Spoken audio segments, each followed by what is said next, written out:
దేశవ్యాప్తంగా judgement day కొనసాగుతోంది. మరికొన్ని గంటల్లో దేశ భవిష్యత్ ఏంటనేది తేలబోతోంది. ఈ నేపథ్యంలో మనం మాట్లాడదాం. సార్, ఎట్లా ఉంది సిచ్యువేషన్? అంటే అదే ఇంతకుముందు మనం అనుకున్నాం, అంటే గతంలో అసెంబ్లీ ఎలక్షన్ జరిగినప్పుడు బీఆర్ఎస్ పాత్ర చాలా కీలకము తెలంగాణలో అనే దాని మీద 1.8%తో మాత్రమే కాంగ్రెస్కు లీడ్ ఇవ్వడం జరిగింది, అధికారం ఇవ్వడం జరిగింది.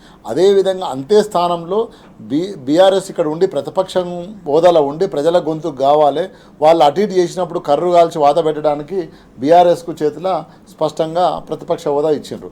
అదేవిధంగా ఆ రోజు పార్లమెంట్లో ముగ్గురున్న బీజేపీ ఎంపీలు పోటీ చేస్తే మాత్రం వాళ్ళు గెలవలేదు. ఎందుకు గెలవలేదంటే బీజేపీ పార్టీ ఇక్కడ అవసరం లేదు, అది అవసరం లేని పార్టీ ఇక్కడ అనేది స్పష్టంగా చూపించారు. ఇది సేమ్ ఎలక్షన్ ఇప్పుడు వచ్చేసరికి ప్రాంతీయ పార్టీగా బీఆర్ఎస్ ఇక్కడే ఉండి కొట్లాడాలి, మాకోసమే ఉండాలి, జాతీయ పార్టీలు రెండింటి మధ్యలో ఇది గొడవ అవుతుందనే దాని మీద, రెండింటి మధ్యలో యుద్ధం అవుతుందనే దాని మీద రెండు జాతీయ పార్టీల వైపు తెలంగాణ ప్రజలు మొగ్గు చూపుతున్నారు అనేది అర్థమవుతుంది. ఇక్కడ ఇంకొక విషయం ఏంటంటే బీఆర్ఎస్ పార్టీతోనున్న మైనార్టీ ఓట్లు కూడా, ముస్లిం సోదరులు మిగతా క్రిస్టియన్ సోదరులు కూడా కాంగ్రెస్ వైపే పోయి ఓటేయడం జరిగింది. అసెంబ్లీలో ఏమో బీఆర్ఎస్ పార్టీకి ఓటేసిండ్రు, ఏదైతే నేషనల్ ఎలక్షన్స్ పార్లమెంట్ ఎలక్షన్ వచ్చేసరికి స్పష్టంగా కాంగ్రెస్ వైపోయారు. అదేవిధంగా ఇంకొకటి ఇక్కడ కూడా నాకు అనుమానం వస్తుంది, బీఆర్ఎస్ వైపు ఉన్న ఓట్లు కూడా ఏది కటర్ హిందూ అనే ఫీల్ అయ్యే ఓట్లు ఉంటాయి కదా, ఆ ఓట్లు కూడా ఈసారి మోడీ వైపు మొగ్గు చూపినాయి అనేది. ఎందుకంటే వాళ్ళు బియ్యం తీసుకురావాలి, పసుపు కలపాలి, పులిహోర వండాలి, పంచాలి. సో అది కూడా కొంత ఇక్కడ ప్రభావం చూపిందని అర్థమవుతుంది మనకు. ఇదే మరి రామజన్మభూమి యూపీలో లేదు, ఎందుకంటే యూపీలో ఆల్రెడీ అది అవుట్డేటెడ్ సబ్జెక్ట్ అనేది వాళ్ళకి తెలుసు, కాబట్టి అక్కడ బీజేపీ పెద్దగా ప్రభావం చూపలేదు. కాబట్టి మా వ్యూ ఏంటంటే ఇది రెండు జాతీయ పార్టీల జరుగుతున్న యుద్ధం లాగానే తెలంగాణ ప్రజలు గుర్తించారు, కాబట్టి ఆ రిజల్ట్ను అటువైపుగా చూపిస్తారని అర్థమవుతుంది. ఇంకోటి ఏంటంటే దేశంలో కూడా కాంగ్రెస్ పార్టీ జనరల్గా ఏంటంటే national Congress party lead party కాబట్టి ప్రాంతీయ పార్టీలు తోడు కావాలి. కానీ ఈరోజు ఏమో అర్థమవుతుందంటే ప్రాంతీయ పార్టీలే తీసుకెళ్ళి సీట్లు కాంగ్రెస్కు యాడ్ చేస్తున్నాయి, కానీ కాంగ్రెస్ యాడ్ చేయట్లేదు. బీజేపీ సీట్లు తెచ్చి కూటమికి ఏదైతే ఉందో బలం చేకూర్చుంది. అంటే రెండు మనకు వ్యత్యాసం కనిపిస్తున్నాయి. జాతీయ పార్టీగా కాంగ్రెస్ కొట్లాడాల్సినంత కొట్లాడలేదు బీజేపీతోని. ఏదైతే మోడీ గారు ఉన్నారో మోడీ గారికి ఆల్టర్నేట్ క్యారెక్టర్ను బిల్డప్ చేయలేదు. వాళ్ళ ఎజెండా ఉందో ఆ ఎజెండాకు ఒక ఎన్కౌంటర్ ఎజెండా పెట్టలేదు, కనీసం కౌంటర్ ఎజెండా కూడా పెట్టలేదు. వాళ్ళు కౌంటర్ ఎజెండా కూడా పెట్టలేని కారణంగానే ఈరోజు కాంగ్రెస్ పార్టీ జాతీయ పార్టీలాగా ప్రవర్తించలేకపోతుంది, జాతీయ పార్టీలాగా సీట్లు తెచ్చుకోలేకపోతుంది. అందుగురించి ఇప్పుడు వచ్చిన ఆ సీట్లన్నీ కూడా ఎక్కడి నుంచి, యూపీని, బీహార్, పశ్చిమ బెంగాల్, తమిళనాడు, అంటే ఇక్కడ మొత్తం కూడా ప్రాంతీయ పార్టీలే. మీకు ఈ ప్రాంతీయ పార్టీలే చెమట ఓర్చి సీట్లు తీసుకొచ్చి ఇప్పుడు ఎన్డీ కూటమిలో ఇస్తున్నాయి. కాబట్టి ఈ రెండు జాతీయ పార్టీలాగానే చూసింది అనేది తెలంగాణ సమాజం నేను అనుకుంటున్నాను. ఎందుకంటే ఒకవేళ అట్లా చూడకపోతే మొన్న రావద్దు, ఏది 39 సీట్లు రావద్దు, అప్పుడు బీజేపీ కూడా గెలిపియాలి. మరి బీజేపీకి 20 సీట్లు ఇవ్వాల్సి ఉండే, మరి ఎందుకు ఇవ్వలేదు అంటే వాళ్ళు జాతీయ పార్టీగా చూసిరు, నువ్వు ఓన్లీ పార్లమెంట్గా పోవాలి, ఇక్కడ మాత్రం 100% బీఆర్ఎస్ పార్టీ ఉండాలి, బీఆర్ఎస్ పార్టీ ఉంటేనే వాడు అమలు కాని హామీలకు కాపలదారిగా నిలబడి కొట్లాడతాడు, కర్రుగాల్చి వాత పెడతాడు వానికి అనే దాని మీద బీఆర్ఎస్కు ఆ 1.8 మార్జిన్తోనే 39 సీట్లతోనే వీళ్ళకు ప్రతిపక్ష హోదా ఇచ్చిండ్రు, ఆ 1.8తోనే వాళ్ళకి అధికార పక్ష హోదా ఇచ్చిండ్రు అనేది నాకు అర్థమవుతుంది. రైట్. శ్రీశైల్ రెడ్డి గారు, అంటే ఇప్పుడున్న ట్రెండ్స్ చూస్తే అంటే ఏ అంశాలు ప్రభావితం చేసినట్టుగా కనిపిస్తుంది? అందరికీ నమస్తే. ఇవి చాలా మిశ్రమ ఫలితాలు స్వేచ్ఛ గారు. ఇప్పటివరకు అంటే ఇంకా సగం అయింది, ఇంకా చాలా రౌండ్లు రావాలి, ఇంకా కొన్ని చోట్ల ఇంకా 300 రౌండ్లు ఇంకా జరగాల్సి ఉన్నాయి. ఇది మిక్స్డ్ ఫలితాలు ఇప్పటి వరకు ఉన్నాయి. అయితే ఎన్డీఏ కానీ ఇండీ బ్లాక్ కానీ సంబరాలు చేసుకునేంత ఏం లీడ్లు లేవు వాళ్ళకి. ఇద్దరు నెక్ టు నెక్ ఫైట్ నడుస్తున్నది, ఏమైనా జరగవచ్చు. అది ఇది అంటే ఒక సమాజ శ్రేయస్సు కాంక్షించే వాళ్ళందరూ కూడా చాలా అలర్ట్గా ఉండాల్సిన సందర్భం, చాలా నేర్చుకోవాల్సిన అంశాలు కూడా దీంట్లో ఉన్నాయి. ఈ బీజేపీ గత 10 సంవత్సరాల పాలనలో ప్రజాస్వామ్య వ్యవస్థలు ఎట్లా విచ్ఛిన్నం చేసింది, ఎలక్షన్ ఈసీని కానీ ఈడీని కానీ ఈవెన్ సివిసిని కానీ ప్రతి వ్యవస్థని ఎట్లా వాడుకున్నది, ఎట్లా టార్గెట్ చేసింది అపోనెంట్ పొలిటికల్ పార్టీస్ని కానీ నాయకులు కానీ, ప్రజల అన్నిటికీ మించండి. సరే, రాజకీయ పార్టీలు ఉన్నప్పుడు కక్షలు అవన్నీ ఉంటాయి, బీజేపీ కొంచెం ఎక్కువ చేసింది, కానీ అన్నిటికీ మించి ప్రజల జీవన ప్రమాణాలు ఏమవుతున్నాయి, నిరుద్యోగం కానీ పేదరికం కానీ మానవ హక్కులు కానీ గత 10 ఏళ్లలో ఎంత హననానికి గురైనాయి అనేది ఈ రిజల్ట్ తార్కాణం. వాళ్ళు 400 టార్గెట్ పెట్టుకున్నారు. 400 టార్గెట్ వస్తే పార్లమెంట్లో 2/3 మెజారిటీ వస్తే మనం అనుకున్నవన్నీ చేయొచ్చు, రిజర్వేషన్లు ఎత్తేయచ్చు, ఉమ్మడి పౌరస్మృతి తేవచ్చు, రాబోయే రోజుల్లో మరొక 5 సంవత్సరాల కాలంలో జమిలి ఎన్నికలు పెట్టవచ్చు, ప్రెసిడెన్షియల్ రూల్ అమెరికా అధ్యక్ష ఎన్నికలకు పోవచ్చు. ఇక శాశ్వతంగా వాడేవాడు పుతిన్ అనౌన్స్ చేసుకుంటాడు కదా నేనే శాశ్వత అధ్యక్షునని, అట్లా నేనే ఉండొచ్చు అని మోడీ నేనే దేవుని కొడుకుని కాబట్టి అని అనుకున్నాడు. ఆ ఆశలన్నీ కళ్ళలయ్యే తీర్పిది. ఇప్పటికి కూడా బీజేపీ సొంతగా ఏం రాదు కానీ ఎన్డీఏ అధికారంలోకి రావచ్చు ఇప్పటికి కూడా. కానీ బలమైన ప్రతిపక్షం పార్లమెంట్లో ఉండబోతున్నది. అది ప్రజాస్వామ్యానికి మంచిది. అది ఇండీ బ్లాక్ రూపంలో కావచ్చు, లేకపోతే ప్రాంతీయ పార్టీలు కూడా ఇందాక గోసుల సేన చెప్పినట్టుగా చాలా రాష్ట్రాల్లో ప్రాంతీయ పార్టీలు అద్భుతమైన పర్ఫార్మెన్స్ కనబరిచినాయి పార్లమెంట్ ఎన్నికల్లో కూడా. వాళ్ళు రేపు ఎన్డీఏని ఉక్కిరిబిక్కిరి చేస్తారు. ఇండీ బ్లాక్ని కూడా, ఇండీ బ్లాక్ కాంగ్రెస్ పార్టీ కూడా ఓళ్ళు దగ్గర పెట్టుకోకపోతే పెద్దనలాగా వ్యవహరిస్తే వాళ్ళు కాంగ్రెస్ పార్టీని కూడా ముప్పు తిప్పలు పెడతారు. ఒక రకంగా ఇది చాలా మంచి రిజల్ట్ అనే నేను అనుకుంటున్నా. As for as Telangana is concern, BRS వరకు వస్తే బీఆర్ఎస్ పార్టీకి కూడా ఇది నిరాశాజనకమైనది ఏం కాదనే నా భావన. ఎందుకంటే తెలంగాణ అస్తిత్వ పరిరక్షణకు ఇంతకు ముందు ఎన్నడూ లేనంత ప్రమాదంలో ఈరోజు పడ్డది. ఏది కాంగ్రెస్ పార్టీ అధికారంలోకి వచ్చిన తర్వాత తెలంగాణలో 2014 జూన్ 2కు ముందు ఎట్లాంటి పరిణామాలు ఉన్నాయో చాలా సీరియస్గా, అంటే నేను చెప్తే ఇది అతిశయోక్తి అనుకుంటారు కానీ రాబోయే రోజుల్లో చాలా తీవ్రమైన ఒక వివక్షకు, అన్ని రకాల ఆధిపత్యాలకు తెలంగాణ గురవబోతున్నది. అక్కడ చంద్రబాబు నాయుడు అధికారంలోకి వస్తున్నాడు, ఈడ ఆయన శిష్యుడు అధికారంలో ఉన్నాడు. ఆడ ఎన్డీఏ అంత బలంగా ఏమీ ఉండే పరిస్థితి లేదు. ఒకవేళ అధికారంలోకి వచ్చినా వాళ్ళు వీళ్ళని కంట్రోల్ చేయలేరు. ఒకవేళ ఇండియా బ్లాకే వచ్చిందనుకోండి ఇంకా వీళ్ళ పట్టపగ్గాలు ఉండవు. తెలంగాణని ఆడ చంద్రబాబు నాయుడు రేవంత్ రెడ్డి కలిసి ఇప్పుడు ఆల్రెడీ తెలంగాణ గీతంలోంచి ఆత్మని ఎట్లా తీసేసిరో తెలంగాణ నుంచి తెలంగాణ తనము తీసేయడానికి వాళ్ళు ఎక్కువ టైం పట్టదు. అండ్ తెలంగాణ అస్తిత్వాన్ని కాపాడాల్సింది ఎవరు? ఇమ్మీడియట్ ఆల్టర్నేటివ్ ప్రజలకు గుర్తొచ్చేది ఎవరు? ఈరోజు కరెంట్ పోగానే ఎట్లా కేసీఆర్ గుర్తొస్తున్నాడో రేపు ఏమాత్రం ఈరోజు నిజంగా చెప్తున్నాండి, ఆ జయ జయ గీతాన్ని సామాన్యులు కూడా, బీఆర్ఎస్ వాళ్ళు కాదు, అతి సామాన్యులు కూడా ఏంటి ఇంత చెత్తగా ఉంది పాట, దాంట్లో ఆత్మ లేదు, దాంట్లో ఒక భావోద్వేగం లేదు, దానికంటే ఎన్నో సినిమా పాటలు ఏంటది వెంట్రుకలు నిక్కబొడిచేంతగా ఉంటున్నాయి పాటలు, దీనికేమైంది అనేది అంటున్నారు. సో రాబోయే రోజుల్లో ఖచ్చితంగా బీఆర్ఎస్కి ఒక గొప్ప పాత్ర తెలంగాణలో ఉంటుంది.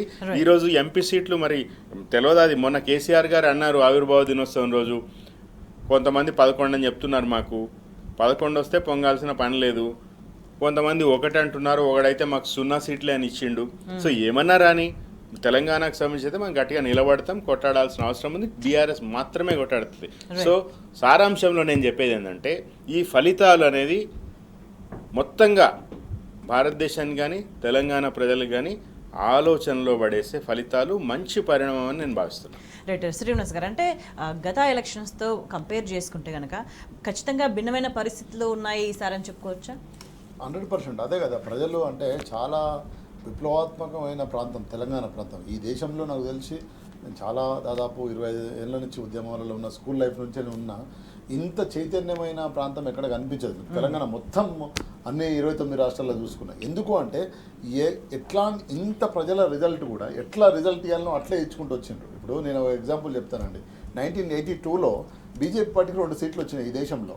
ఒకటేమో అక్కడెక్కడో వచ్చింది, అన్న చెప్పాలి గుజరాత్. ఎవరు గెలిచిండ్రు? ఆయన హన్మకొండనే ఇక్కడ గెలిచిండు, బాగారెడ్డి గారు గెలిచిండు. నేనేమంటా 2 ఎంపీల నుంచి గెలిచిన ఒక హిందుత్వ పార్టీ ఈ దేశంలో 300 సీట్లకు ఎగబాకింది, కానీ తెలంగాణలో మాత్రం 2-3 కన్నా కొట్లాడుతుంది. అంటే అర్థం ఏంటి? నువ్వు అంత పెద్ద స్థాయికి ఎదిగి దేశాన్ని పరిపాలించిన 10 ఏళ్ళు, అంతకుముందు మోడీ, అంతకుముందు వాజ్పేయి గారు పరిపాలించినా కూడా నీ ఐడియాలజికల్ లైన్ ఏదైతే ఉందో తెలంగాణ సమాజానికి సూటబుల్ కాదని నేను ఎన్నడూ రానియలే. నేను ఎన్నడూ కూడా కాగజ్ నగర్ దాటనీయలేదు, నాగపూర్ దాటనీయలేదు. ఎందుకు దాటనీయలేదు? సో తెలంగాణ ఒక విప్లవాత్మకం, అంటే ఒక పొలిటికల్ సైన్స్గా అర్థం చేసుకుంటే తెలంగాణ సమాజం. కాబట్టే ఈరోజు కూడా ఎంత అద్భుతంగా రిజల్ట్, అంటే నేను అంటే అర్థమవుతుంది. అంటే నిన్న అసెంబ్లీ ఎలక్షన్లో కూడా అంతే ఇచ్చింది రిజల్ట్. ఇది కాకుండా నిన్న జరిగిన ఏదైతే మహబూబ్నగర్ రిజల్ట్ ఉందో, మహబూబ్నగర్ రిజల్ట్ అనేది సీఎంకి హెడ్, తలకాయ నిన్న, ఎందుకంటే వచ్చిన 6 నెలల తర్వాత మొట్టమొదటి జరిగిన ఎలక్షన్ అది రిజల్ట్. అక్కడ ఏమైంది, సొంత నియోజకవర్గం ఏదైతే లోకల్ బాడీ ఎలక్షన్లో ఉన్నదో రేవంత్ రెడ్డి ముఖ్యమంత్రి గారి జిల్లా, అక్కడ ప్రజలు అంటే ప్రజలచే ఎన్నుకున్న నాయకులు నిన్న తిరస్కరించారు. అంటే భయపడాలి కదా, జనరల్ ఏం చేయాలి, ఎంపీటీసీలు వీళ్ళందరూ ఏం చేయాలి, అధికార పార్టీ వైపు ఓటేయాలి. వాళ్ళకు అధికార పార్టీ వేసి అక్కడ నుంచి మన్నన పొంది మళ్ళీ ఎంపీటీసీ కావడానికి ట్రై చేయాలి. రేపు లోకల్ బాడీ ఎలక్షన్లు వస్తున్నాయి, కానీ ఎవ్వరు కూడా భయపడకుండా నీకు వ్యతిరేకంగా ఓటేసిండ్రు. చూడండి ఎట్లుందో సమాజం, తెలంగాణ నాయకులు ఎట్లా చూడండి. ఇప్పుడు మల్కాజ్గిరి అంతే కదా పార్లమెంట్, కాబట్టి మల్కాజ్గిరి కూడా అంతే. కాబట్టి తెలంగాణ సమాజం చాలా విప్లవాత్మకమైన ఆలోచనతో ఉంటుంది. బహుజన ఉద్యమాలు, ఇక్కడ ఉన్న విప్లవ ఉద్యమాలు వచ్చింది కాబట్టి ఎప్పుడు ఏ రిజల్ట్ ఇవ్వాలో ఆ రిజల్ట్ ఇస్తారు 100%. కాబట్టి తెలంగాణ సమాజం మంచి నిర్ణయమే తీసుకుంటుంది అనేది నా విశ్వాసం. కాబట్టి బీఆర్ఎస్ పార్టీ కూడా రేపు అందుగురించే సార్ నిన్న ఒక నూతన పంతా విధానం అన్నాడు. తెలంగాణ అంటే అన్నకు తెలుసు, అప్పుడు నక్సలైట్లు 98, 99, 96లో నక్సలైట్ ఎన్కౌంటరు. 2001 నుంచి తెలంగాణ అంటే ఒక పార్లమెంట్ పంతా, ఒక పార్లమెంటు అంబేద్కర్ రాసిన రాజ్యాంగం ద్వారా ఒక పార్టీ. ఆ రోజు నుంచి తెలంగాణ అంటే ఒక ఆత్మగౌరవం, ఒక ఆత్మవిశ్వాసం, ఒక ఐడెంటిటీ. జై తెలంగాణ నమస్తే లేవు అప్పుడు, అన్న నమస్తే అనేది లేదు, జై తెలంగాణ అనే అనుకునే పరిస్థితి. అధికారం వచ్చిన తర్వాత ఇప్పుడు కేసీఆర్ గారు చెప్పిన నూతన పంత విధానం ఏంటంటే, నువ్వు ఇచ్చిన హామీలు ఏవైతున్నాయో ఇప్పటివరకు అట్లా ఎప్పుడు కూడా బీఆర్ఎస్ పార్టీ పనిచేయలేదు. దాని 25 సంవత్సరాల చరిత్రలో ఎప్పుడు కూడా స్టేట్ మీద ఏదైతే ప్రభుత్వం ఏదైతే ఆ హామీలు ఇచ్చిన హామీల మీద పనిచేయలేదు. 14 ఏళ్ళు కూడా ఒకటే నినాదం, నా తెలంగాణ నాకు ఇచ్చేయి, ఇక మిగతా అన్ని బారాకుని మాఫ్, నా తెలంగాణ నాకు ఇస్తే ఇక నేనేం మాట్లాడను అనేది ఒకటే నినాదం. తర్వాత అధికారం వచ్చింది. ఇప్పుడు అట్లా కాదు. ఇప్పుడు నువ్వు ఏదైతే హామీలు ఇచ్చినావో, నీ మేనిఫెస్టో ఏదైతే ఉందో ఆ మేనిఫెస్టో నువ్వు అమలు చేస్తావా, అమలు చేయవా, నాది ప్రతిపక్ష హోదా, నాకు ప్రజలు 39 సీట్లు ఇచ్చి నిన్ను అడగమన్నారు, నువ్వు చేయకపోతే కర్రు కాల్చి వాత పెట్టమన్నారు, నేను పెట్టడానికే ఈ హౌజ్లోకి వచ్చిన అనే ఇప్పుడు నూతన పంత. నువ్వు ఇచ్చిన ఏదైతే 2 లక్షల రుణమాఫీ కావచ్చు, నువ్వు ఏదైతే మా అక్క చెల్లెళ్లకు ₹1,00,000 తులం బంగారం ఇస్తామన్నది కావచ్చు, లేదా మా అయ్యకు మా అవ్వకు 4,000 పింఛన్ కావచ్చు, మా రైతన్నలకు 15,000 కావచ్చు, ఇట్లా చెప్పుకుంటూ పోతే 420 హామీలు ఏవైతున్నాయో ఆ హామీలు అమలు చేసేంత వరకు ఇప్పుడు బీఆర్ఎస్ పార్టీ నూతన పంతా విధానంతో ప్రయాణం చేస్తుంది. కాబట్టి ఇప్పుడేదో పడిపోగానే ఇప్పుడు పార్లమెంటు ఇక్కడ జరగాల్సింది ఏంది, తెలంగాణ అస్తిత్వాన్ని, తెలంగాణ హక్కులను, తెలంగాణ ఇచ్చిన హామీలను కాపాడడం కోసం బీఆర్ఎస్ పార్టీకి తెలంగాణ ప్రజలు అద్భుతమైన రిజల్ట్ ఇచ్చారు. దాంట్లో ఎట్లాంటి అనుమాన పడాల్సిన అవసరం లేదు, మనం ఆగమాగం కావాల్సిన అవసరం లేదు. వాళ్ళకి ఎట్లా ప్రశ్నించాలో అంతే ప్రశ్నించే అంత బలం ఇచ్చారు. ఏదో 4 సీట్లు 5 సీట్లు ఇచ్చారు. ఒకవేళ వ్యతిరేకత ఉంటే బీఆర్ఎస్ పార్టీ మీద 10 ఏళ్ళల్లో 4-5 సీట్లు ఇచ్చేటోళ్ళు బీజేపీ లెక్క ఎందుకు ఇవ్వలేదు? నువ్వు కావాలి, కావాలి, లొల్లి పెట్టే కాడ కావాలి. కేఎంబీఆర్ ఉంది, నువ్వు చేయలేదు, చేయకపోతే హౌస్లో కొట్లాడింది, ఆ హౌస్లో తీర్మానం పెట్టింది, తీర్మానం పెడితేనే అయ్యింది. అది వితిన్ ద 1 మంత్ 2 మంత్స్లోనే కదా. సో ఆ హోదా అంటే ఎంత అద్భుతంగా తెలంగాణ ప్రజా సమాజం మొత్తం కూడగట్టుకొని మాట్లాడుకున్నట్టు, అందరూ ఒక దగ్గర మీటింగ్ పెట్టుకున్నట్టు అట్లా రిజల్ట్ ఇచ్చిండ్రు. ఏదో ఒక హాల్లో పెట్టుకుని మనం నలుగురం కనుక మాట్లాడుకొని పోయి ఇదితే ఓటేద్దాం అన్నట్టు తెలంగాణ సమాజం కూడా ఒక్కటే ఆలోచనతో పోయి రిజల్ట్ ఇవ్వడం జరిగింది. కాబట్టి తెలంగాణ సమాజం బీఆర్ఎస్ పార్టీ చాలా అవసరము. రేపు కేసీఆర్ గారు నిన్న మాట్లాడినట్టు కొత్త పంతాతోని, కొత్త నినాదంతో, కొత్త అడుగులతో వస్తుంది అనేది ఆశించాలి. డెఫినెట్గా సామాజిక సమీకరణ, సామాజిక పరిస్థితుల్లో స్పష్టమైన మార్పు అయితే కనిపిస్తుంది, ప్రజల అవసరాలు కూడా స్పష్టమైన మార్పు కనిపిస్తుంది. సో మరి ఇవాళ ఫలితాలు ఎలా ఉండబోతున్నాయి, ఇంకా ట్రెండ్స్ కంటిన్యూ అవుతున్నాయి. రైట్ సూరజ్, ఏదేమైనా కూడా ఎగ్జిట్ పోల్స్ కంపేర్ చేసుకుంటే ఒక క్లియర్ డిఫరెన్స్ అనేది అయితే కనిపిస్తుంది. మనతో పాటు చర్చలో జాయిన్ అవుతున్నారు బాలరాజు యాదవ్ గారు. బాలరాజు గారు, గుడ్ ఆఫ్టర్నూన్ అండి. నమస్కారం మేడం. ఇప్పటి వరకు ఉన్న ట్రెండ్ని చూస్తూ ఉంటే ఎవరికి కూడా ఒక క్లియర్ మెజారిటీ కనిపించిన పరిస్థితి. అంటే ఇంకా సగమే ఉంది, ఇంకా సగం ఫలితాలు రావాల్సి ఉంది, పూర్తి స్థాయిలో కూడా కౌంటింగ్ పూర్తి అవ్వలేదు. కానీ ఇప్పటి వరకు ఉన్న ట్రెండ్స్ని చూసి ఏమనుకోవాలి? మొదటి నుంచి స్వేచ్ఛ గారు, కేసీఆర్ గారు, తెలంగాణ తొలి ముఖ్యమంత్రి కేసీఆర్ గారు మాటలు ఇలా నిజమైతా ఉన్నాయి. వాస్తవానికి దేశంలో ఒక అనిశ్చితి నెలకొని ఉంది. 2 రాజకీయ పార్టీలు కూడా విఫలమనే, ఒక భారతీయ జనతా పార్టీని ఎదుర్కోలేక ప్రతిపక్షం రాహుల్ గాంధీ నాయకత్వంలో ఢీలా పడిపోయింది. రేపు ద్వితీయ ప్రత్యామ్నాయం అనేది రాబోతుంది. కాబట్టి తెలంగాణలో భారత రాష్ట్ర నుంచి అభ్యర్థిని గెలిపించని చెప్పేసి కేసీఆర్ గారు అభ్యర్థులు చేసిన ప్రజలందరూ కూడా, ఇక్కడున్న రాజకీయ పక్షాలు, ఇక్కడున్న కాంగ్రెస్ నాయకులు, ఇక్కడున్న చాలా మంది చాలా రకాలుగా మాట్లాడినారు. ఇవాళ ట్రెండ్ చూస్తే ఏం కనపడతా ఉంది, ఇవాళ ఓట్ల రిజల్ట్ చూస్తే ఏమనపడతా ఉంది, సర్వే సంస్థలు చెప్పినవి కూడా అబద్ధం అని తేలిపోయింది. ఇలా ఎగ్జిట్ పోల్స్ చెప్పిందో ఎగ్జిట్ పోల్స్ అబద్ధం తేలిపోయింది, కేసీఆర్ గారు చెప్పింది నిజమని తేలిపోయింది.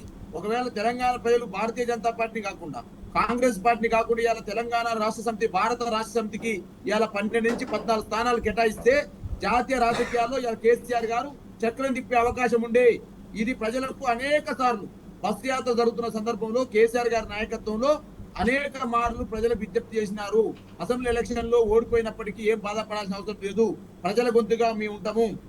ఇవాళ ఇక్కడ ఉన్నట్టు అధికార పార్టీ కాంగ్రెస్ పార్టీ ఏదైతుందో అనేక రోజులుగా 160 రోజులుగా అధికారంలో ఉండి అనేక వైఫల్యాలు చెందిందండి.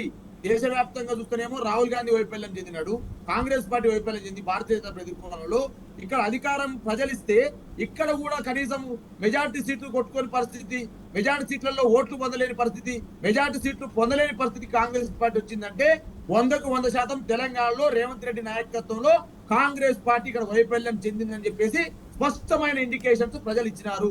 దానికి నిదర్శనమే ఇవాళ మహబూబ్నగర్ ఎమ్మెల్సీ ఫలితం. ఇవాళ మహబూబ్నగర్ ఎమ్మెల్సీ ఫలితం చాలా అనుకున్నారు. రేవంత్ రెడ్డి గారి నాయకత్వం మంత్రులు అందరూ కూర్చొని ఎట్లనైనా బీఆర్ఎస్ ని ఓడగొట్టాలి, సర్పంచులు మన కౌన్సిలర్లు ప్రలోభ పెట్టాలి, ఎంపీటీసీలను ప్రలోభ పెట్టాలి, టోటల్ గా స్థానిక సంస్థల ప్రజాపతిని ప్రలోభ పెట్టాలని ప్రయత్నం చేస్తున్నారు. ప్రలోభాలు మేము లొంగం. బీఆర్ఎస్ పార్టీకి అసెంబ్లీ ఎలక్షన్ మేము ఓటేయక తప్పు చేశాము, కేసీఆర్ గారి నాయకత్వాన్ని మేము కోల్పోయాము.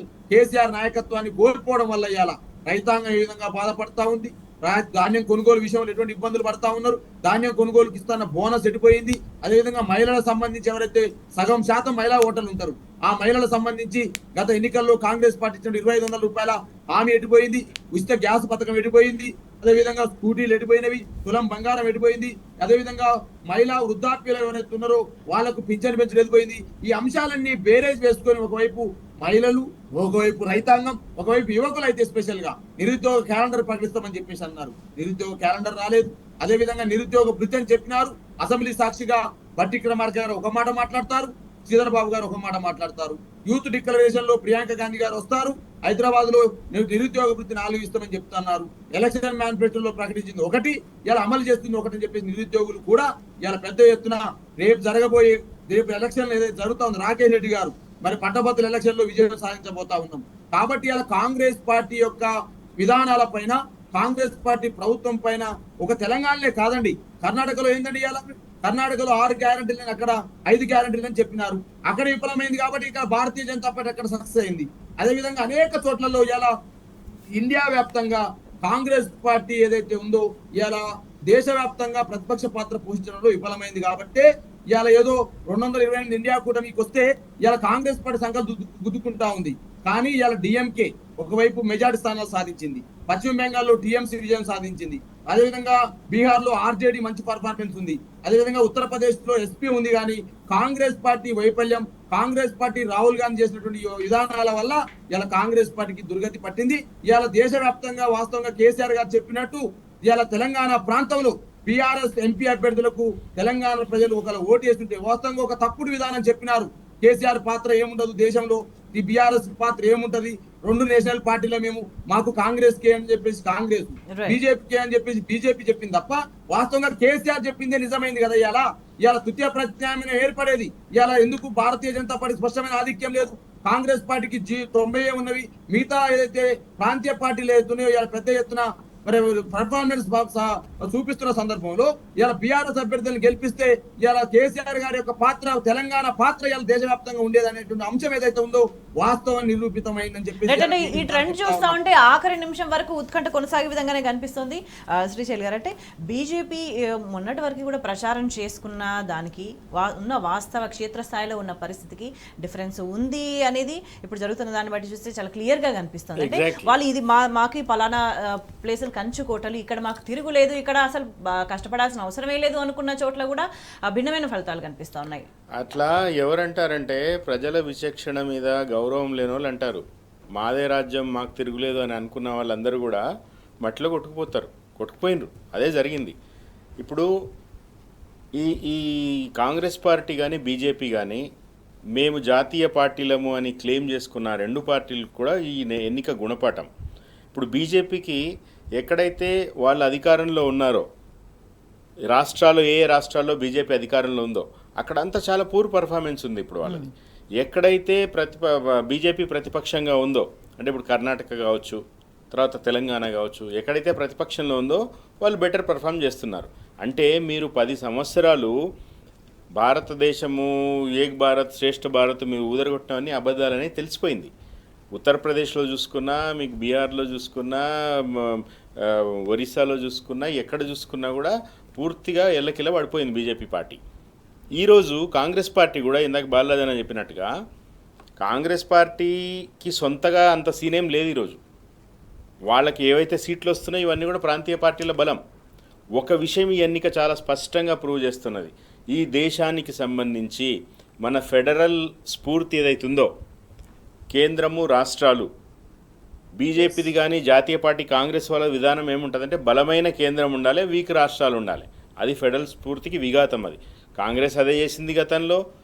ఈ దేశాన్ని 75 ఏళ్ల స్వాతంత్ర భారతదేశాన్ని ఎక్కువ పాలించింది కాంగ్రెస్ పార్టీ, ఆ తర్వాత బీజేపీ పార్టీ.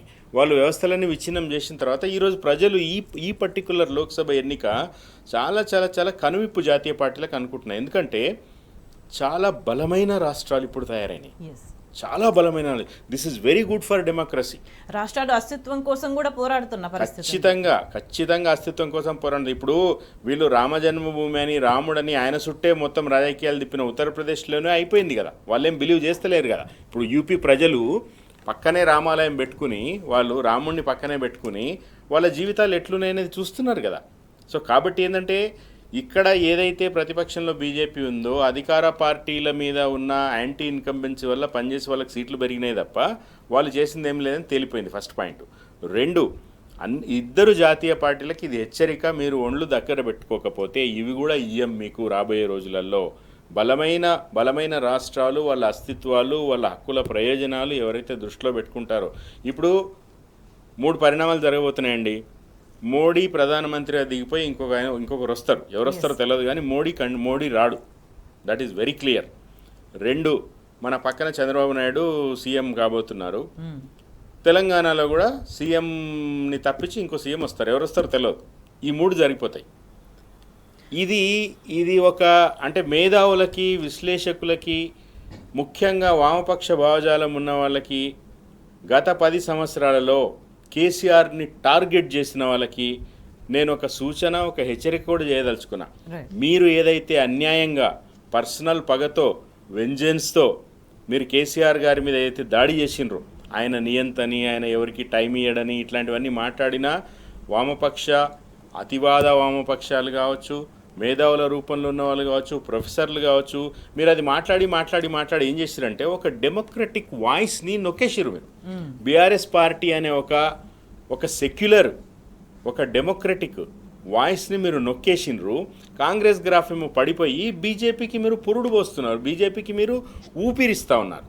ఇది చాలా ప్రమాదం ఈ దేశానికి ఈరోజు మేధావులు తీసుకొచ్చిరని నేను భావిస్తున్నా.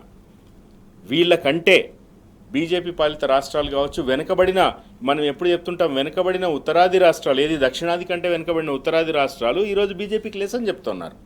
ఇది ఈ సమాజం గమనించాల.